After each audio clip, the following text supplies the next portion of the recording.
দীর্ঘদিন পরে যে রাষ্ট্র নির্বাচনটি হতে যাচ্ছে এটি যেন একদম স্বচ্ছ, নিরপেক্ষ এবং প্রশ্নহীনভাবে অনুষ্ঠিত হয়, যার কারণে আমাদের কিছু অসঙ্গতি হওয়ার আমাদের আশঙ্কা করছি।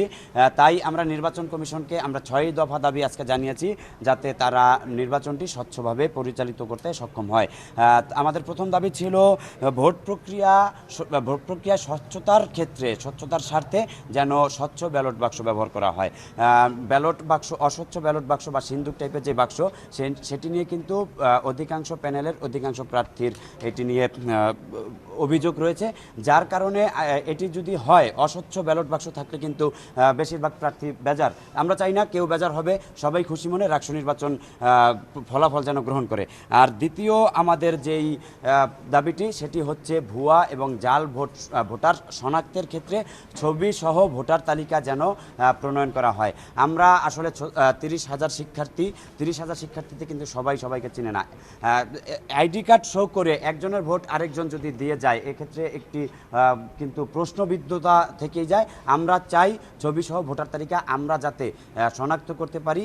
এবং তৃতীয় যেই আমাদের দাবিটি, এটি কিন্তু একটি দাবি যে ডিজিটাল কারচুপি এবং ইলেকশন ইঞ্জিনিয়ারিংয়ের প্রভাব প্রতিরোধে আমরা অবশ্যই ম্যানুয়াল পদ্ধতিতে আমরা ভোট গণনা চাই। আপনারা জানেন, যেখানেই ইলেকট্রনিক ডিভাইস সেখানেই প্রোগ্রামিং, সেখানেই হ্যাকিং। তো যাতে কোনো প্রোগ্রামিংয়ের মাধ্যমে, হ্যাকিংয়ের মাধ্যমে এরকম কোনো প্রশ্ন যেন না থাকে, তাই আমরা এই দাবিটি জানিয়েছি। অবশ্যই ম্যানুয়াল পদ্ধতিতে নির্বাচনের ব্যালট গণনা করতে হবে।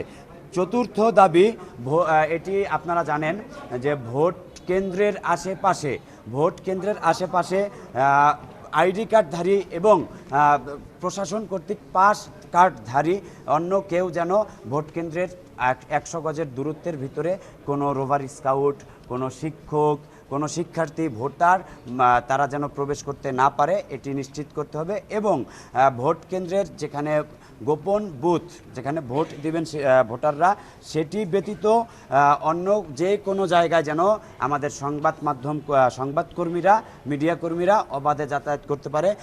যে কোনো জায়গায় কোনো অসঙ্গতি হলে যেন সেটা তারা নিউজের মাধ্যমে জাতির কাছে তুলে ধরতে পারে, এই দাবিটি জানিয়েছি।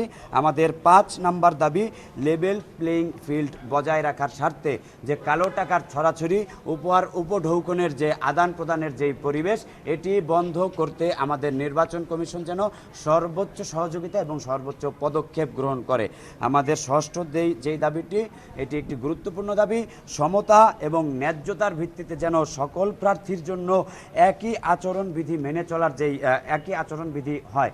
আমাদের প্রশাসন যেন কোনো একটি বিশেষ সংগঠনকে, বিশেষ ব্যক্তিকে আচরণবিধির ক্ষেত্রে কোনো শিথিলতা বা কোনো কঠোরতা না দেখায়, সকলের ক্ষেত্রে যেন আচরণবিধি সমানভাবে প্রযোজ্য হয়। এই 6টি দাবি নিয়ে আমরা আমাদের নির্বাচন কমিশনের কাছে আজকে আমাদের স্মারকলিপি জমা দিয়েছি।